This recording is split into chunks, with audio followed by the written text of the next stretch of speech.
Hi hello അസ്സലാമു അലൈക്കും. ഇന്ന് ഞാൻ ചീരവിത്ത് നടുകയാണ് കേട്ടോ.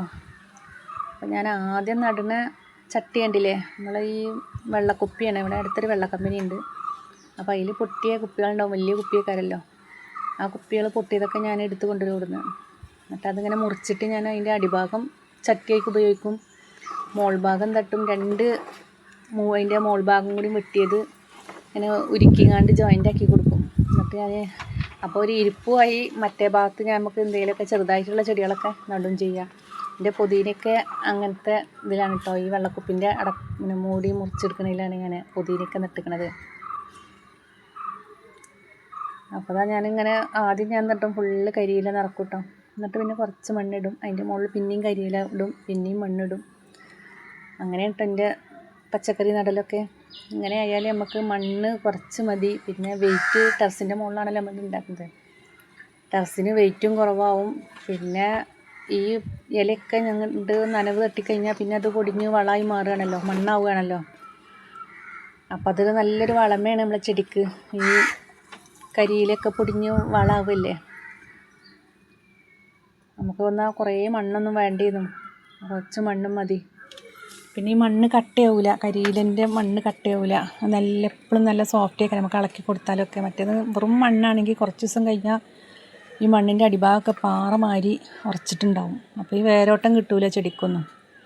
അപ്പോൾ അതിന് വേണ്ടിയിട്ടാട്ടോ നമ്മൾ ഈ കരിയിലൊക്കെ ഇടുന്നത്. അങ്ങനെയൊക്കെ ഇതാ നമ്മൾ കരിയില നിറച്ച് മണ്ണിട്ട് അതിൻ്റെ മുകളിൽ കുറച്ച് പൊട്ടി മിക്സ് ഇടും. നമ്മളെല്ലാതും പാടെ മിക്സ് ചെയ്ത മണ്ണുണ്ടാവും, അതിട്ടോ കുറച്ച് അതിൻ്റെ മുകളിൽ. അതിലാണ് നമ്മൾ പിന്നെ ഈ ചീരവിത്തൊക്കെ പാകി കൊടുക്കുന്നത്. അങ്ങനെ ഞാൻ 4 ചട്ടിയാണ് കേട്ടോ ചീരവിത്ത് പാകുന്നത്. ഞാൻ ഇതിൻ്റെ മുകളിലൊരു ഇത്തിരി എന്താണ് ചകിരിച്ചോറ് ഇടുന്നുണ്ട് കേട്ടോ. എന്താ വെച്ചാൽ ഈ മണ്ണിൽ കല്ലുള്ളൊരു മണ്ണാണ് ഈ മണ്ണ്. അപ്പോൾ നമ്മളിത് ഇട്ടിട്ട് അളക്കുമ്പോൾ ഈ കല്ലിലൊക്കെ പെട്ടാൽ ചീര മുളക്കാൻ പ്രയാസമല്ലേക്കരം. അപ്പോൾ അതിന് വേണ്ടിയിട്ട് ഞാൻ എന്താട്ടും ഒരിത്തിരി ചകിരിച്ചോറ് ഇതിന് മുകളിലൊന്നിങ്ങനെ പാകി കൊടുക്കും. അതിൻ്റെ മുകളിലാണ് നമ്മൾ ഈ ചീരൻ്റെ വിത്ത് ഇടുന്നത്. അപ്പോൾ പിന്നെ മണ്ണിൽ പോകില്ലല്ലോ. ഇതാണ് ചീര വിത്ത് കേട്ടോ. വാങ്ങിക്കൊടുന്നതാണ് ഇന്നലെ കടയിൽ നിന്ന്. ചുവന്ന ചീരയാണെന്ന് പറഞ്ഞിട്ടാണ് തന്നിക്കണത്. മുളക്കുമ്പോഴേ അറിയുള്ളൂ ചുവപ്പാണോ പച്ചയാണോ എന്നൊക്കെ. അങ്ങനെ ഇതാ ചീര വിത്തൊക്കെ ഇങ്ങനെ നമ്മളെ എലിശക്കുട്ടിയുണ്ട് ഇട്ടെടുക്കണു. കുറേശ്ശെ ഇട്ട് കൊടുക്കണം കേട്ടോ. ഒരുപാട് മുളച്ച് കഴിഞ്ഞാൽ തിങ്ങി വരും. അപ്പോൾ അത് വേണ്ടെന്ന് വെച്ചിട്ട് ഞാനൊരു കുറേശ്ശെ ഇട്ടെടുക്കണുള്ളൂ. ബാക്കി നമുക്ക് ഇനി ചട്ടികൾ ഒഴിയുമ്പോൾ അതിലേക്ക് ഇട്ടെടുക്കാം. ഇനി നന്നായിട്ട് ഒന്ന് നനച്ച് കൊടുക്കാം കേട്ടോ.